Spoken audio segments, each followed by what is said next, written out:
Assalamualaikum warahmatullahi wabarakatuh. Selamat datang kembali di channel Akan Ada Misteri. Dan tentunya masih bersama saya Mas Nara. Di kesempatan kali ini saya akan menceritakan sebuah cerita agak horor mungkin dengan judul Misteri Arwah Istriku, melanjutkan dari part sebelumnya.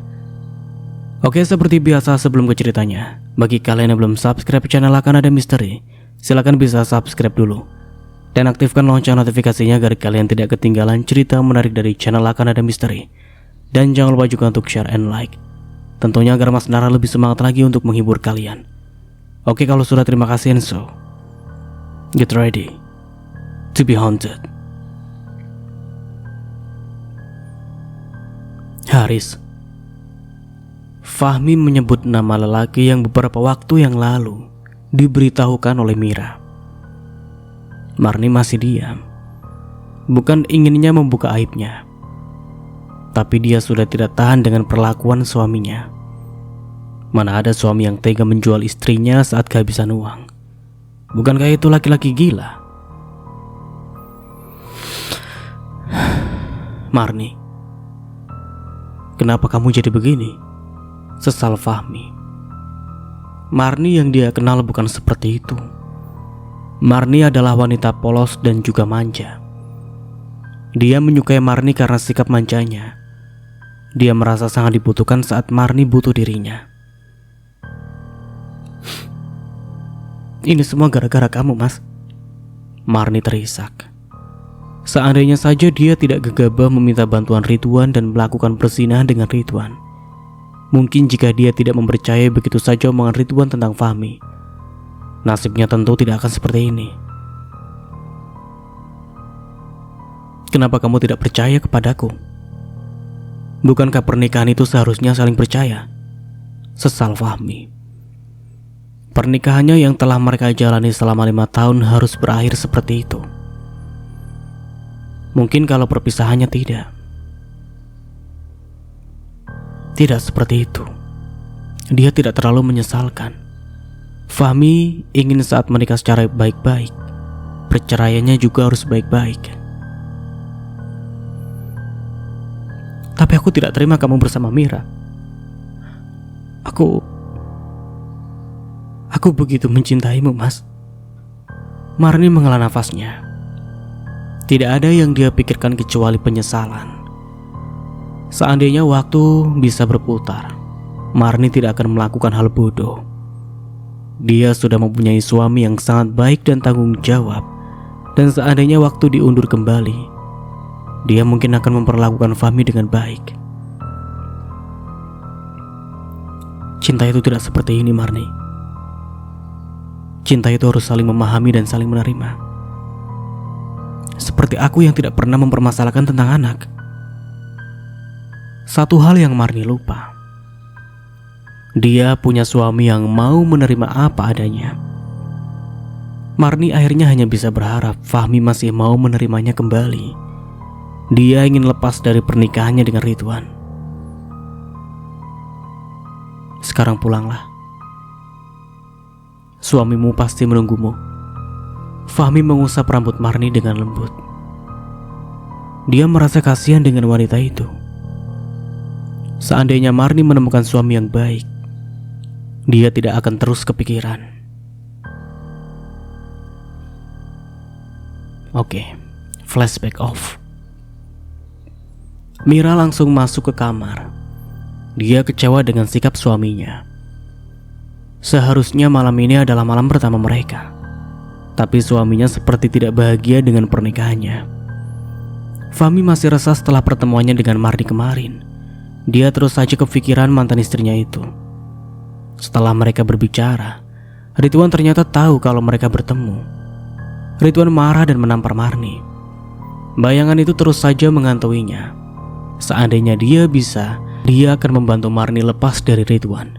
Tapi dia tidak tahu harus bagaimana. Fahmi mengusap layar telepon selulernya yang sedari tadi tidak berhenti berbunyi. Matanya terbelalak saat menerima pesan dari Marni. Foto-foto Marni lebam dikirim Marni. Mas, tolong bantu aku lepas dari Ridwan. Fahmi bingung harus bagaimana. Apa dia langsung menemui Marni? Sedang malam ini adalah malam pertamanya. Dia bingung harus bagaimana. Fahmi, jangan biarkan Mira sendiri malam ini. Kamu harus bisa berbuat adil. Jangan terus memikirkan Marni. Pesan dari Rais. Entah kenapa Rais mengirim pesan itu tepat saat Fahmi dilanda kegelisahan setelah melihat foto-foto Marni. Dia tersadar kalau Marni bukan lagi tanggung jawabnya. Satu pesan lagi masuk. Fahmi langsung membuka pesan dari telepon selulernya lagi. Mas, tolong aku sekarang. Pesan Marni. Dan bodohnya Fahmi langsung keluar. Dia berjalan tergesa lalu mengeluarkan motornya. Fahmi segera mengendarai motornya. Saat setengah perjalanan, Fahmi menghentikan laju motornya. Dia berusaha tenang agar menuntaskan masalah itu dengan tidak tergesa. Kini dia berada dalam dua pilihan. Kembali pada istrinya atau menyelamatkan mantan istrinya. Fahmi masih menimbang mana yang lebih penting di antara keduanya. Setelah beberapa menit kemudian, Fahmi kembali melajukan motornya ke arah lain. Bukan ke rumahnya dan bukan juga ke rumah Marni. Fahmi mengendarai motornya menuju rumah mantan mertuanya. Dia baru ingat kalau ada Doni. Seharusnya Doni yang menolong Marni. Fahmi menghentikan motornya dari jauh. Dia ragu untuk masuk karena tidak ingin berurusan dengan Doni dan juga ibu mertuanya. Tapi keadaan Marni darurat. Mau tidak mau dia harus menemui mertuanya. Langkah Fahmi pun terhenti saat mendengar suara tawa orang yang sangat tidak asing baginya. Marni. Fahmi mematikan mesin motornya di tempat gelap agar tidak terlihat kedatangannya. Dia mengendap untuk memastikan kalau itu memang Marni. Fahmi tahu betul seluk-beluk area rumah itu, hingga tidak sulit baginya untuk menyusup. Benar juga. Dia melihat Marni tertawa-tawa saat mendengar Doni berbicara. Bahkan dia terlihat sangat mesra dengan Ridwan. Fahmi pun segera menjauhi rumah itu agar mereka tidak melihat kedatangan dirinya. Beberapa kali pertemuannya dengan Marni, Fahmi merasa kalau Marni memang membutuhkan bantuannya. Tapi apa yang dia lihat sekarang? Marni baik-baik saja, bahkan terlihat bahagia bersama suaminya. Apa Fahmi sedang dibodohi Marni? Entahlah. Fahmi tidak tahu ada apa dengan wanita yang pernah menjadi istrinya itu. Mungkin yang harus dia ingat adalah wanita yang sedang menunggunya menanti malam pertama. Ternyata Fahmi sangat egois, membiarkan istrinya yang masih gadis itu kesepian di malam pertama. Apa yang dia cari dari menemui Marni? Apa ingin disebut pahlawan sama mantan istrinya itu? Sedangkan sekarang seharusnya dia tengah mereguk manisnya pernikahan. Mira, apa kamu sudah tidur? Tanya Fahmi sembari melepas jaket kulitnya. Dia lalu mendekati wanita yang beberapa jam lalu menjadi istrinya. Bukannya dia beruntung ada gadis yang mau menikah dengannya, sedangkan dia sendiri seorang duda. Mira tidak menanggapi pertanyaan Fahmi. Sepertinya wanita itu memang sedang marah. Ya wajar. Siapa yang tidak marah ditinggal tiba-tiba saat malam pertama? Bukan itu yang diinginkan Mira. Dia ingin merasakan malam pertama normal layaknya pengantin baru lainnya. Fahmi membungkukkan tubuhnya mengusap lembut rambut sang istri. Tiba dia merasa kalau dia memang sangat bodoh. Bagaimana tidak? Dia sudah menikahi seorang gadis yang mau menerima apa adanya, malah masih saja memikirkan nasib mantan istrinya yang durhaka itu. Kamu marah ya? Tanya Fahmi lembut tepat di telinga sang istri. Jantungnya tiba-tiba berdetak kencang saat wanita itu membuka mata indahnya. Maaf, bisiknya. Mira tersenyum. Dia memang sedang menunggu suaminya mendekatinya. Dia bukan wanita yang sudah kebelet ingin ditiduri, tapi di usianya yang sudah 28 tahun, dia sudah terlalu dewasa untuk menikah. Dia juga ingin segera punya anak dan membuktikan pada suaminya kalau punya keturunan itu anugerah terindah. Mira berharap Allah segera memberikan keturunan. Apa kamu masih capek? Mira bangkit dari tidurnya lalu menghadap suaminya sembari tersenyum. Sedikit. jawab Fahmi. Mira menampilkan wajah kecewa. Mungkin malam ini memang bukan malam pertamanya. Dia harus bersabar merasakan indahnya malam yang didamba setiap insan yang sudah menikah. Fahmi tersenyum lalu berbisik, "Tapi kalau untuk itu aku masih kuat." Mira mencubit pinggang suaminya sambil tersenyum malu-malu. Fahmi yang sudah berpengalaman tidak perlu menunggu langsung melakukan kewajibannya. Dia yang juga sudah lama tidak melakukannya seperti menemukan hal yang telah hilang. Hasratnya semakin menggebu kala dia merasakan berbeda dengan saat bersama Marni. Mira itu beda dari Marni. Gadis itu memang benar-benar masih gadis. Ada noda darah yang terlihat dari spray warna merah muda itu. Dulu dia tidak menemukan noda itu saat malam pertamanya. Dan Fahmi memang tidak peduli dengan itu. Tapi dia baru menyadari kalau perawan dan tidak itu beda. Dari itu Fahmi merasakan kalau Marni sebenarnya sudah tidak perawan saat dia nikahi. "Mira, terima kasih ya. Untuk apa? Kamu sudah mempersembahkan kesucianmu padaku. Padahal aku ini sudah pernah menikah," ucap Fahmi dengan tulus. Dia merasa sangat beruntung dengan pernikahan keduanya ini. "Mas, itu cuma soal jodoh dan masalah kesucian. Aku memang sudah berjanji akan mempersembahkan kesucian ini hanya pada suamiku. Kesucian wanita itu adalah penghargaan untuk wanita itu sendiri. Aku sangat beruntung bisa menikah denganmu. Maaf ya, tadi meninggalkanmu keluar sebentar." Mira menatap suaminya. Dia tidak tahu kalau suaminya keluar. Dia pikir suaminya hanya ke depan. "Kemana?"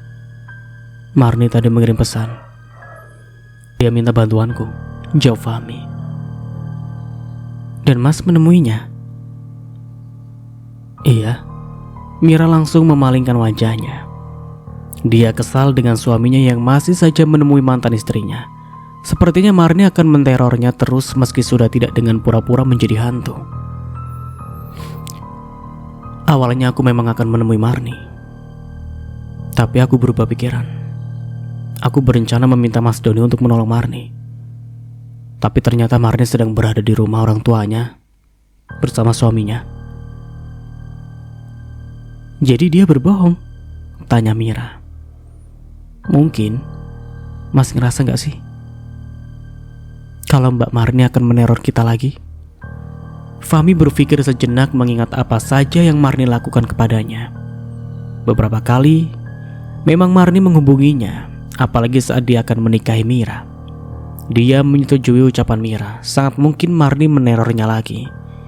Dia sendiri meskipun sudah 5 tahun menikah dengan Marni, dia tidak mengenal betul sifat Marni. Istrinya itu kadang bersikap manis kepadanya dan kadang seperti tidak dia kenal. Dari itulah dia mulai merasa kalau ada yang aneh dari Marni. Mungkin Mbak Marni mengidap bipolar. Marni menatap sinis dari jauh saat melihat Fahmi dan Mira keluar dari rumah berboncengan sangat mesra.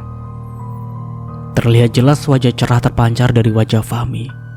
Dia merasa cemburu karena selama dia menikah dengan Fahmi, dia tidak pernah melihat wajah bahagia itu selama Fahmi menjadi suaminya.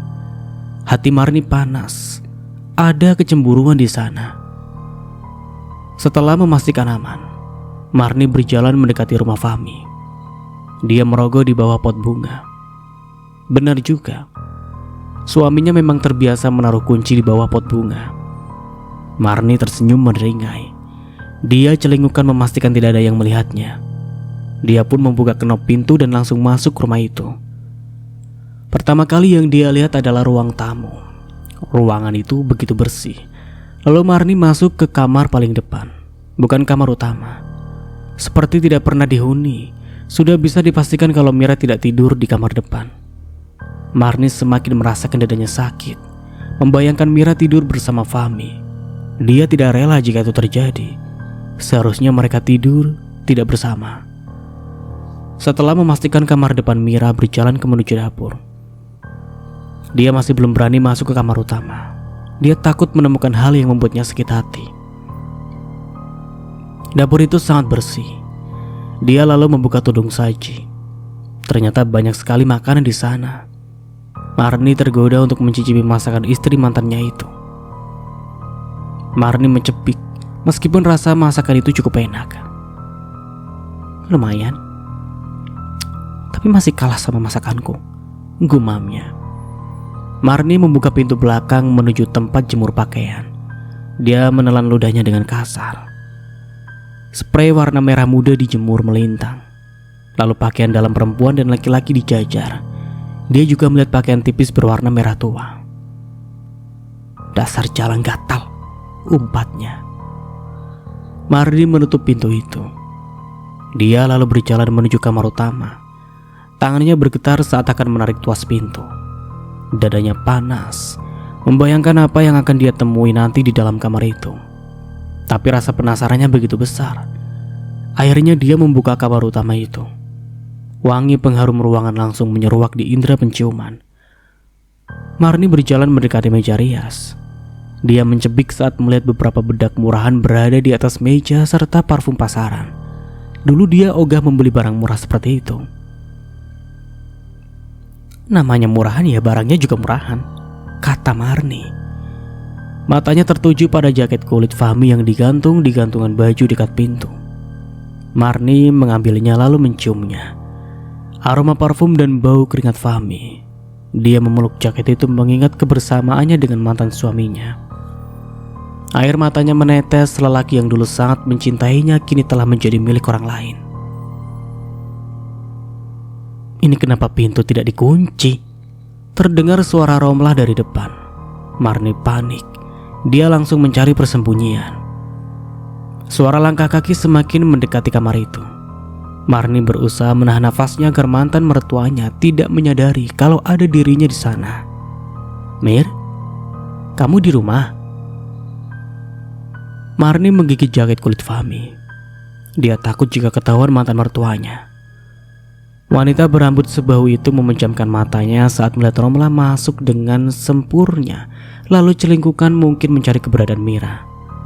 Mir? Apa itu kamu? Romlah memastikan kalau ada Mira di kamar itu.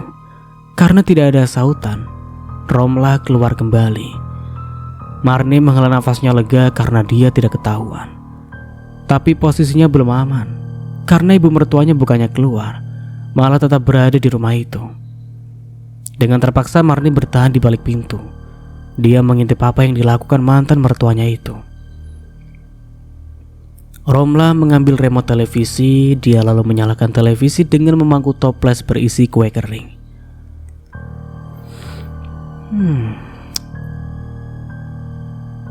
Enak sekali. Kalau aku masih menjadi mantunya, sudah kutendang wanita tidak tahu diri itu, gerutu Marni dalam hati. Entah sampai kapan dia akan bertahan di sana. Tapi untuk saat ini dia harus tetap bertahan. Karena terlalu lama Romlah menonton televisi, Marni sampai ketiduran di lantai. Wanita itu memang sedang kelelahan karena semalam memikirkan malam pertama Fahmi dengan Mira. Gila. Wanita itu memang sedang gila dengan kecemburuannya. Marni mengerjapkan matanya saat suasana tiba-tiba sepi. Dialah bingung berada di mana. Sepertinya dia masih berusaha mengumpulkan nyawanya dan juga ingatannya. Marni benar-benar lupa dengan keadaan sekitar. Dia lalu berdiri memindai seluruh ruangan. Jaket yang ada di tangannya menyadarkannya kalau dia berada di rumah Fahmi. Marni menyesalkan kenapa dia harus ke rumah itu. Seharusnya dia melupakan masa lalunya, karena suaminya sekarang sangat mencintainya. Marni segera menuju pintu depan dan menarik tuas pintu. Loh, ini kenapa tidak bisa? Gumam Marni. Pikirannya seketika ngeblank. Dia tidak tahu harus bagaimana. Apalagi suara deru motor Fahmi datang. Entah berapa lama dia berada di rumah itu. Tuas pintu berputar, Marni semakin panik. Dia lalu bersembunyi di kamar paling dekat dengan posisinya. Beruntung kunci pintu berada di dalam. Marni langsung mengunci pintu kamar itu. Dia terkurung di rumah mantan suaminya. Fahmi, besok-besok kalau pergi pintunya dikunci. Untung ibu datang, coba kalau tidak, barang-barangmu pasti hilang. Omel Romlah wanita parubaya itu langsung berlari menemui putranya saat melihat putranya datang. Fahmi tadi sudah mau mencari kunci di bawah pot, tapi dia tidak menemukan kunci rumahnya dan langsung menarik tuas kunci. Ternyata ibunya yang mengambil kuncinya. "Tadi aku kunci ya kan sayang?" Fahmi mengerutkan keningnya. Dia tidak pernah lupa mengunci pintu rumahnya saat keluar, meskipun dia selalu meletakkan kunci di bawah pot. Itu sudah menjadi kebiasaannya. Dan kebiasaan itu menurut Mas Nara itu sangat tolol. "Iya," jawab Mira membenarkan suaminya. Dia juga melihat suaminya menaruh kunci di bawah pot. "Ibu tadi kesini mau nyapu halaman, pintunya gak dikunci. Makanya ibu tanya kenapa tidak dikunci. Kamu pasti lupa." Romlah yang tahu betul keadaannya tadi masih kekeh dengan apa yang dia katakan. "Masa sih bu?" Fahmi masuk ke dalam. Dia melihat seluruh ruangan. Tidak ada yang aneh. Mungkin memang dia lupa tadi. Akhirnya Fahmi sepakat dengan ibunya kalau dia memang lupa mengunci pintu. Mira percaya dengan penglihatannya tadi pagi. Dia bukan orang pelupa apalagi soal mengunci pintu. Mira segera masuk ke kamarnya melihat keadaan kamarnya. Dilihatnya satu persatu. Mira termasuk orang yang teliti, hingga menata apapun sesuai dengan urutannya. Pandangan Mira tertuju pada meja rias. Dia tidak pernah menata peralatan riasnya dengan terbalik. Mira mengerutkan keningnya. Dia berpikir kalau memang ada yang masuk ke rumah. "Kenapa?" tanya Fahmi sembari mendekati istrinya lalu memeluk tubuh ramping itu dari belakang. "Mas, aku tuh tidak pernah menata acak begini. Tapi kenapa jadi acak-acakan ya?" Mira berusaha berpikir keras. Fahmi melihat tidak ada yang aneh. Dulu Marni malah membiarkan peralatan skincare meskipun acak. Dia bahkan tidak peduli soal itu. Kamar yang berantakan saja dia tidak peduli. Mira dan Marni seperti langit dan bumi. Mira yang selalu rapi dan membersihkan rumah, sedangkan Marni jarang sekali membersihkan rumah. "Mungkin kamu lupa." Fahmi tidak mempedulikan kecurigaan istrinya. Dia mengusap hidungnya di leher sang istri. Pengantin baru itu sudah tidak tahan berada di luas seharian ini. "Tunggu mas, apa Mbak Marni yang kesini ya?" "Buat apa dia kesini?" "Sudah, jangan bicarakan dia." Fahmi mulai merayu istrinya. Dia sudah kecanduan dengan tubuh ramping sang istri. "Mas, nanti saja, kita baru pulang ini." Mira berusaha menolak, tapi bukan beneran menolak.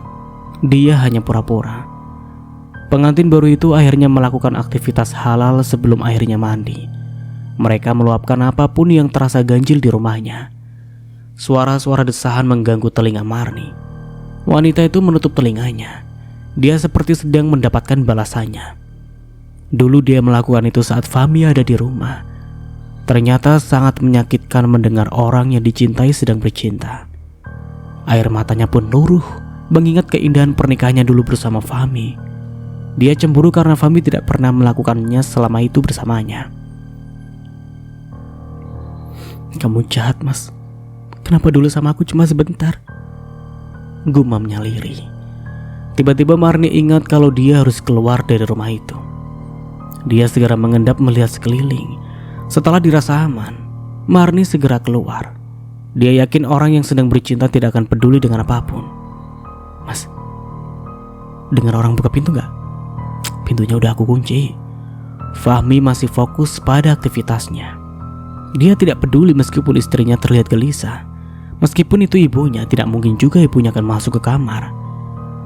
Mira akhirnya pasrah karena suaminya juga tidak peduli dengan sekitar. Biarlah nanti dia periksa seluruh rumah. Dia yakin kalau memang Marni datang melihat ke rumahnya. Mira merasa ada yang aneh dari Marni. Malam itu Fahmi sedang menghadiri undangan tasyakuran tetangga. Mira langsung menggunakan waktunya untuk memeriksa seluruh ruangan. Kalau memang Marni yang datang, dia yakin akan ada jejak seperti yang sering Marni tinggalkan. Marni sebenarnya wanita ceroboh. Kegilaan Mira sebenarnya juga tidak murni di perbuatan Marni. Dia memang sempat depresi karena ketakutan. Tapi suatu saat dia menemukan jejak yang ditinggalkan Marni. Dari situ, dia mulai mencari informasi tentang Marni. Sedikit banyak dia tahu seperti apa Marni. Mira mencari informasi melalui teman-teman Marni. Pertama kali yang Mira periksa adalah dapur. Dia mulai memeriksa setiap sudut ruangan itu. Dia juga keluar tempat jemur baju. Tidak ada yang mencurigakan di sana. Tapi saat berada di tempat terbuka, Mira merasa ada sepasang mata yang mengawasinya. Mira segera menutup pintu dan menguncinya. Rumah Fahmi emang termasuk paling ujung. Di belakang dia tinggalkan dulu. Dia tidak mau membahayakan dirinya. Mira menuju kamar depan. Kamar kosong yang tidak pernah dia tempati. Mira membuka kamar itu. Sejak awal dia masuk ke rumah itu, ada rasa tidak enak di sana. Tapi Mira berusaha berpikir positif. Hantu itu tidak ada, dan sudah terbukti kalau yang menghantuinya adalah Marni. Sejenak Mira ragu untuk masuk. Tapi tatapannya tiba-tiba tertuju pada kain yang tergeletak di lantai. Mira mengambilnya. Dia tidak merasa mempunyai kain bandana itu. Diciumnya kain itu, dia masih ingat wangi parfum itu. Marni. Aku yakin ini milik Marni, ucapnya.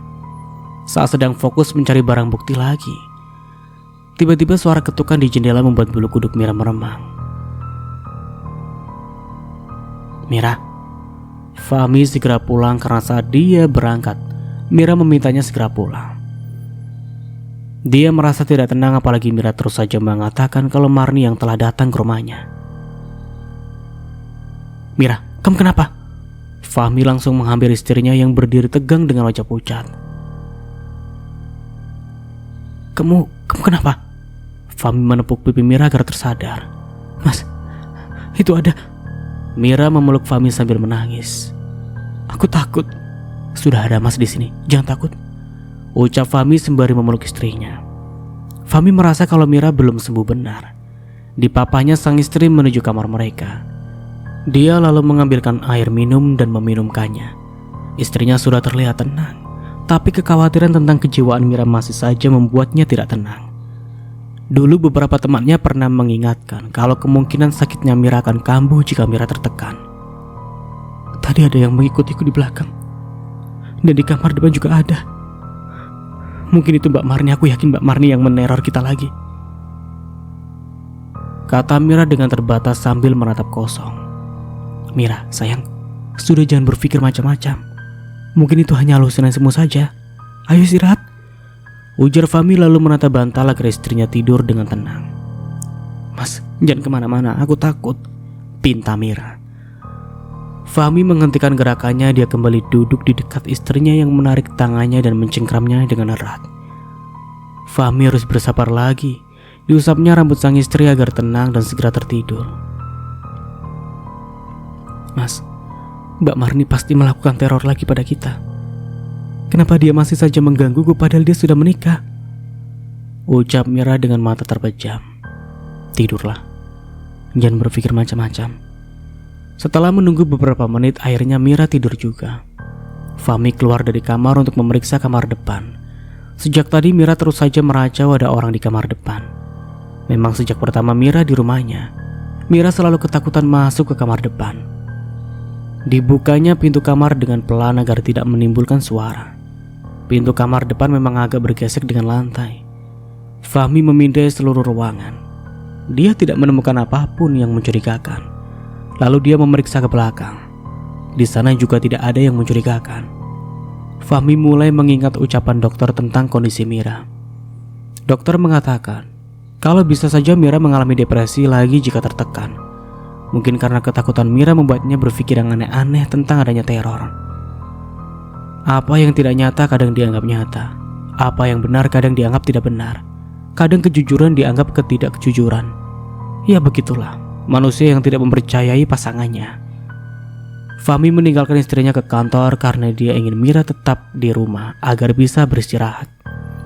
Dia melarang Mira ikut bekerja karena dia tidak mau istrinya semakin depresi. Apa Mira mau begitu saja? Mira menolak keputusan Fahmi untuk tetap tinggal di rumah. Bukan tanpa alasan. Mira mau-mau saja tidak lagi bekerja. Tapi dia takut saat ditinggal Fahmi, Marni mendatanginya. Mas, aku takut sendirian. Rengek Mira saat Fahmi dengan tegas memberi keputusan untuk Mira tetap tinggal di rumah. Mir, kamu tidak usah takut. Apa yang kamu lihat itu hanya bayanganmu saja. Kamu hanya perlu istirahat. Fahmi berusaha merayu Mira. Sejak pagi dia sudah menjelaskan pada Mira, tapi tetap saja Mira tidak mau ditinggal. Fahmi sampai jengkel dan merasa istrinya itu susah diatur. Aduh, Fahmi. Oke. Siapa di sini yang ingin mencitak Fahmi? Mas Nara ikut. Mbak Marni akan datang menerorku lagi. Cukup. Kamu jangan terus-terusan menuduh Marni melakukan itu lagi. Dia tidak akan melakukan itu lagi karena dia sudah punya kehidupan sendiri. Tapi Mas, sudah cukup Mira. Aku sudah capek, aku pergi dulu. Fahmi harinya berangkat tanpa membudikan Mira yang keberatan ditinggal. Bukan itu yang Mira mau. Dia hanya tidak ingin di rumah sendirian. Tapi mendengar suaminya sangat marah, akhirnya Mira memilih diam dengan rasa takutnya. Fahmi segera mengendarai motornya dengan kencang. Entah kenapa dia sangat kesal hanya karena Mira yang terus saja mengatakan takut. Sebenarnya bukan pada ketakutan Mira, tapi lebih ketidakpercayaannya kalau Marni melakukan teror lagi. Menurutnya Marni tidak akan melakukan teror lagi. Dia tahu betul bagaimana mantan istrinya itu. Nyatanya juga salah si Fahmi. Emang harus dicitak si Fahmi itu. Mana Mira? Tanya salah satu rekan kerjanya. Aku suruh resign. Apa gak kesepian dia di rumah? Lagian satu kantor sama itu enak loh. Dan kalian juga baru menikah, belum punya anak. Kasihan Mira. Timpal yang lain. Fahmi tidak menanggapi ocehan teman kantornya. Dia sudah lelah dengan berbagai kejadian akhir-akhir ini. Tentang rengekan Mira dan tentang apapun yang berhubungan dengan Marni. Kamu kenapa? Rais mendekati Fahmi yang datang dengan wajah ditekuk. Semalam gak bisa tidur. Kenapa? Lemburin Mira. Fahmi melempar kertas yang dia kepal kepada temannya itu dan langsung disambut gelak teman-temannya yang lain. Ya namanya juga pengantin baru kan ya. Fahmi hanya tersenyum hambar mendengar candaan mereka. Jika saja Mira tidak terus saja bilang kalau ketakutan, mungkin apa yang dikatakan temannya itu benar. Selama menjadi direktur, Fahmi tetap seperti yang dulu. Dia juga masih tetap bergurau dengan teman-teman seperjuangannya dulu. Fahmi memang masih sebagai direktur junior, tapi jabatannya masih bisa naik jika kinerja Fahmi semakin baik. Fahmi juga termasuk lelaki sederhana. Dia tidak berniat mengganti motornya dengan mobil. Saat jam pulang, Fahmi memeriksa telepon selularnya yang sejak tadi dia matikan saat rapat. Ini adalah rapat pertamanya sejak menerima jabatan itu. Fahmi tidak mau terganggu dengan masalah pribadi saat bekerja. Matanya melebar saat melihat puluhan panggilan tak terjawab dari Mira dan juga dari adiknya. Fahmi akhirnya tidak tenang. Dia segera berlari menuju parkiran dan tidak mempedulikan panggilan temannya. Dia takut ada apa-apa dengan Mira. Tak sampai 10 menit Fahmi tiba di rumah. Dia kaget saat mendapati rumahnya banyak orang. Fahmi segera memarkir asal motornya dan berlari ke dalam rumah. Mira! Fahmi langsung menerobos para tetangga yang mengerubungi Mira yang tengah melotot tapi tidak sadarkan diri. Dia tadi teriak-teriak saat kami datang, dia sudah seperti ini, ujar salah satu tetangga. Mir, sadar sayang. Fahmi menepuk-nepuk pipi istrinya agar tersadar. Fahmi sangat panik. Ternyata meninggalkan Mira di rumah bukanlah solusi. Seharusnya dia menitipkan Mira di rumah ibunya atau mengantar Mira ke rumah orang tuanya. Ini Ustadz. Romlah datang bersama Ustadz di kampung itu untuk menyembuhkan Mira. Kenapa Mira, Bu? Dia kesambet. Apapun yang ibunya katakan. Yang jelas saat ini Mira sedang tidak baik-baik saja. Memang dia tadi memaksa Mira untuk tidak ikut ke kantor karena ingin Mira istirahat. Tapi ternyata keadaan Mira semakin buruk. Sang Ustadz melakukan ruqyah pada Mira. Tidak ada reaksi apapun. Mira. Hingga beberapa menit kemudian Mira berteriak histeris, lalu menangis memeluk suaminya. Jangan tinggalkan aku, Mas. Aku takut. Setelah Mira tenang, para tetangga membubarkan diri. Di kampung memang seperti itu jika ada yang kesusahan. Menurut Ustadz, apa istri saya ada yang ganggu? Tanya Fahmi. Sebenarnya Bu Mira tidak terkena apa-apa. Mungkin terlalu ketakutan saja, ujar sang Ustadz. Fahmi membenarkan ucapan sang Ustadz. Dia menyadari kalau Mira memang belum sembuh benar dari depresinya. Tapi dia tidak tahu harus bagaimana pada istrinya. Sedangkan sang istri sendiri tidak pernah mau untuk diajak ke psikiater. Mira selalu kekeh mengatakan kalau sudah sembuh. Memang terkadang orang yang mengalami gangguan mental tidak merasakan kalau sedang terganggu mentalnya. Mira, kita ke dokter ya. Fahmi berusaha membujuk istrinya. Dia tidak mau kalau keadaan Mira semakin parah. Mas, aku itu tidak apa-apa.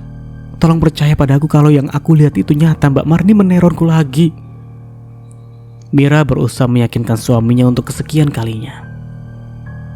Ya sudah, kalau kamu merasa tidak apa-apa, sekarang jangan berpikir macam-macam, tenangkan dirimu. Mira berbaring untuk menenangkan dirinya. Seharian di rumah tadi dia kelelahan karena Marni terus saja mengganggunya. Setidaknya itu yang dirasakan Mira.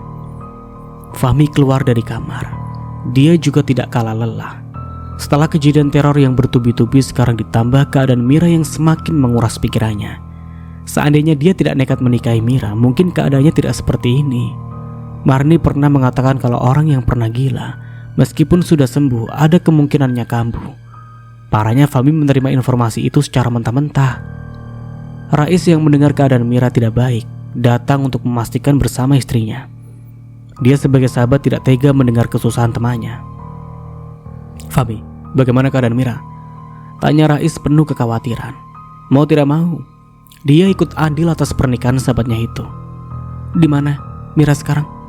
Istri Rais tak kalah panik.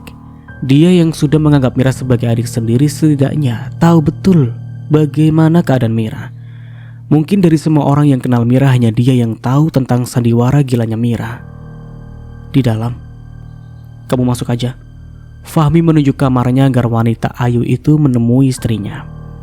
Fahmi duduk di kursi teras dan diikuti Rais. Dia menghela nafasnya. Beban berat yang dia rasakan sangat menguras energinya.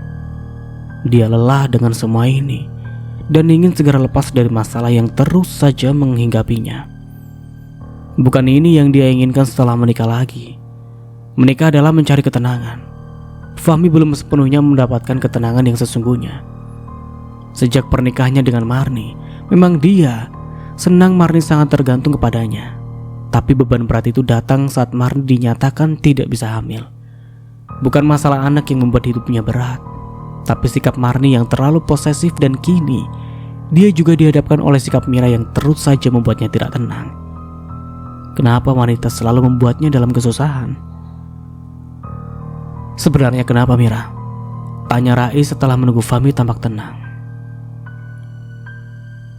Aku rasa Mira memang harus dibawa ke psikiater. Apa Mira depresi lagi? Mungkin. Dia terlalu khawatir berlebihan. Dia selalu mengira kalau Marni menerornya. Padahal aku tahu sendiri kalau Marni sudah bahagia dengan suaminya. Mana mungkin dia melakukan teror lagi. Fahmi, apa kamu tidak mau menyelidiki dulu kenapa Mira seperti itu? Rais berusaha bijak. Dia tidak mau salah memberi pendapat. Sekarang ini posisinya jelas. Mira pernah depresi dan hampir gila. Dia bisa saja berhalusinasi. Semoga keadaan Mira semakin membaik. Rais menepuk pundak Fahmi memberi semangat. Dia sendiri tidak tahu harus bersikap bagaimana sekarang. Pada kenyataannya Marni memang pernah meneror mereka dan Mira juga pernah hampir gila. Vika, istrinya Rais, menghampiri Mira yang meringkuk. Wanita itu merasa sangat iba kepada Mira. Seharusnya Mira bahagia setelah menikah dengan Fahmi. Tapi kenyataannya Mira masih saja mengalami kemalangan. Dia mendengar cerita dari suaminya kalau Fahmi juga tidak begitu percaya kepada Mira. Mir, kamu baik-baik aja? Tanya Vika sembari mengusap lembut rambut panjang Mira. Iya mbak, aku baik-baik aja, jawab Mira. Wanita itu segera mengusap air matanya. Ingin sekali dia mengatakan kalau sudah lelah. Dia ingin berteriak dan memaki suaminya karena tidak mempercayainya. ceritakan padaku. Sebenarnya kenapa kamu? Mira meneteskan air mata. Rasanya ingin menyerah. Dia tidak kuat hidup dalam bayangan masa lalu suaminya. Mas Fahmi tidak percaya padaku. Dia lebih percaya pada mantan istrinya. Kamu yang sabar ya. Mungkin Fahmi masih bingung saja. Sejak pertama kita menikah, Mas Fahmi malah memikirkan Mbak Marni. Dia mendatangi Mbak Marni memastikan mantan istrinya itu baik-baik saja. Hal yang mengganjal itu akhirnya diceritakan pada Vika. Dia sudah lelah dengan sikap Fahmi. Dulu dia mengira kalau Fahmi lelaki baik dan lembut. Tapi setelah menikah, Fahmi bukan lagi lelaki yang dia kenal dulu. Nanti aku bicarakan dengan Mas Rais. Mungkin dia bisa menasehati suamimu. Terima kasih ya Mbak. Seperti apapun teror yang diterima Mira, tidak membuatnya menjadi putus asa. Tapi yang membuatnya putus asa dan sakit hati adalah Fahmi yang tidak mempercayainya. Oke, di sini siapa yang ingin mencetak Fahmi? Mas Nar ikut. Pagi ini Mira merasa sudah baikan. Dia ingin mencari tahu sendiri dengan mendatangi Marni. Dia tidak mau dianggap wanita lemah yang hanya menangis saat mendapatkan teror. Dia ingin tahu apa mau Marni karena terus saja menerornya. Dia sudah cukup bersabar selama ini. Dan karena teror itulah suaminya menganggap dirinya gila. Sudah cukup, aku diam saja. Aku lelah. Aku akan melawanmu Marni, gumam Mira. Wanita cantik itu menunggu ojek online yang sudah dia pesan. Tidak lama lelaki bertubuh besar mengaku sebagai ojek yang telah dipesan menghampiri Mira. Mira? Iya Pak. Mira tersenyum lalu menerima helm yang diberikan lelaki itu. Dia segera naik ke boncengan motor lelaki itu. Ke alamat yang di aplikasi ya Mbak? Lelaki tadi menanyakan kembali pada Mira sekedar memastikan. Iya Pak. Mira tahu alamat rumah Marni setelah dia mendapatkan informasi dari Vika. Rais yang menanyakan pada Fahmi di mana alamat rumah Marni. Sepanjang jalan itu Mira hanya melamun saja. Dia tidak menyadari kalau lelaki itu membawanya semakin jauh dari alamat yang dituju. Mira tidak menyadarinya. Dia masih memikirkan apa yang nanti akan dia lakukan pada Marni. Mencaci? Mungkin. Perjalanan pun semakin menjauh dari rumah warga. Mereka melewati hutan. Mira merasakan udara tiba-tiba dingin. Dia mengamati sekeliling yang semakin lama semakin sunyi. Sesekali hanya terdengar teriakan monyet dan suara burung. Pak, kenapa kita di hutan? Tanya Mira yang masih tidak menyadari keanehan lelaki itu. Ini kenapa Mira jadi bodoh ya? Mira. Ini cerita, entahlah. Kalian yang komen. Mas Nara cuma membawakan ya.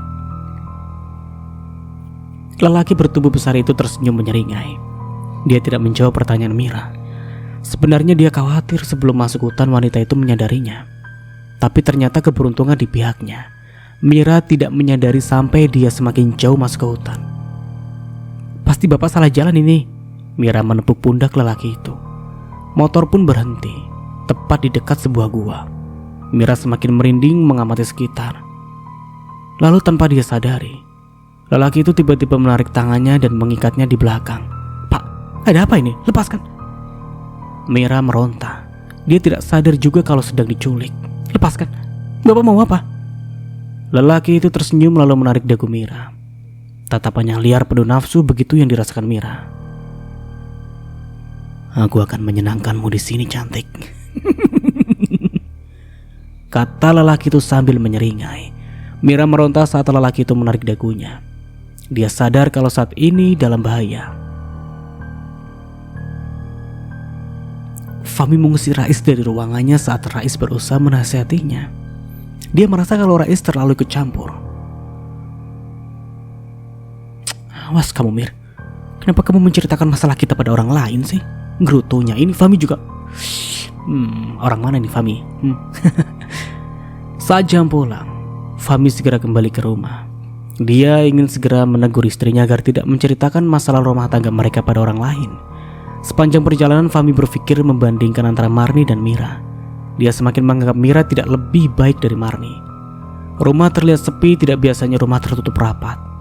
Fahmi segera mematikan mesin motornya dan segera masuk ke rumah. Tidak bisa dipungkiri, dia masih khawatir dengan Mira.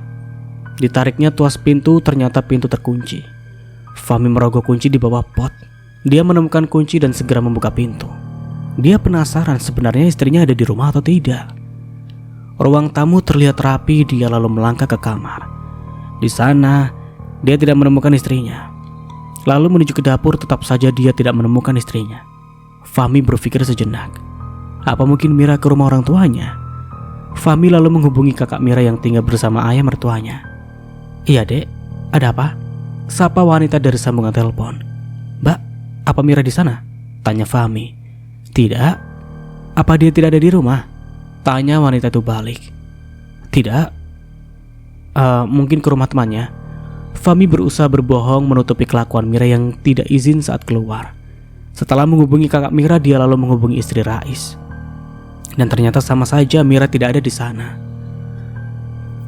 "Aduh, kemana kamu, Mir?" gumamnya kesal dengan ulah istrinya. Fahmi kelimpungan mencari Mira. Dia yang sudah berprasangka buruk pada istrinya terus saja menggerutu. Dia bahkan berpikir akan menegur Mira kalau sampai ketemu. "Mira, kenapa kamu menyusahkanku sih?" Saat ini Fahmi berada di jalan dan tidak tahu harus mencari lagi kemana istrinya. Sedangkan nomor telepon seluler Mira tidak aktif sejak tadi. Dalam keadaan seperti itu, dia tidak bisa berpikir jernih lagi. Fahmi akhirnya kembali ke rumah berharap Mira sudah pulang. Dia juga sudah sangat lelah karena sepulang ke kantor harus berkeliling mencari Mira. "Fahmi, mana Mira? Sudah ketemu?" tanya Romla saat melihat kedatangan Fahmi. "Belum, Bu." Fahmi memasukkan motornya. Dia akan mencari istrinya esok lagi. Bukan tidak khawatir, tapi dia sudah terlalu lelah ingin istirahat dan besok dia juga harus ke kantor. Tidak mungkin dia izin sedangkan dirinya baru saja naik jabatan. Bisa dibilang setahun kinerjanya akan diperhitungkan untuk menjadi direktur. "Tadi Bu Broto lihat Mira keluar naik ojol," kata Romla. "Bener, Bu?" "Iya, katanya ke arah sana," kata Romla sambil menunjuk ke arah kiri. "Kemana anak itu? Kok ya nggak pulang?" gerutunya. "Kamu yang sabar ya. Sekarang kamu istirahat dulu. Mudah-mudahan besok Mira pulang. Mungkin dia sedang ke rumah saudaranya." Lanjutnya menenangkan putranya. Fahmi segera merebahkan tubuhnya. Dia ingin segera memejamkan matanya agar besok tidak ngantuk saat ke kantor. Besok ada rapat dengan para petinggi perusahaan. Dia tidak mau terlihat buruk di hadapan para atasannya. Biarlah dia cari istrinya sepulang dari kantor jika istrinya belum pulang juga. Dia yakin kalau Mira hanya sedang merajuk saja seperti yang Marni lakukan dulu. Suasana gelap, hanya ada cahaya rembulan saja. Mira disekap di sebuah gubuk tua yang ada di hutan. Entah milik siapa gubuk itu, yang jelas dulu hutan itu pernah dijadikan tempat wisata. Tapi harinya tidak ada yang minat ke sana karena para pengunjung lebih memilih ke mall atau ke tempat liburan lain. Seorang lelaki yang membawa Mira masih bertahan tanpa mengeluarkan kata-kata. Lelaki itu sedikit menjauhi Mira. Mira semakin ketakutan karena suara-suara aneh terdengar semakin membuat suasana mencekam.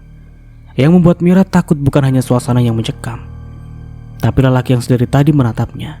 Dia takut lelaki itu melecehkannya. Suara motor memecah keheningan. Dua orang lelaki turun dari motor. Mira pura-pura tidur untuk mengetahui siapa yang menculiknya. Dia penasaran karena selama ini dia merasa tidak punya musuh. Hanya orang yang satu Mira curigai, Marni. Dia tidur. "Iya, Bos." Lelaki itu memeriksa Mira dengan menyorotkan senter tepat di mata Mira. Lelaki itu tersenyum seperti menyadari kalau Mira tidak tidur. Tangan besar itu mengusap pipi mulus Mira. Jantung Mira seakan berhenti berdetak. Dia gelisah.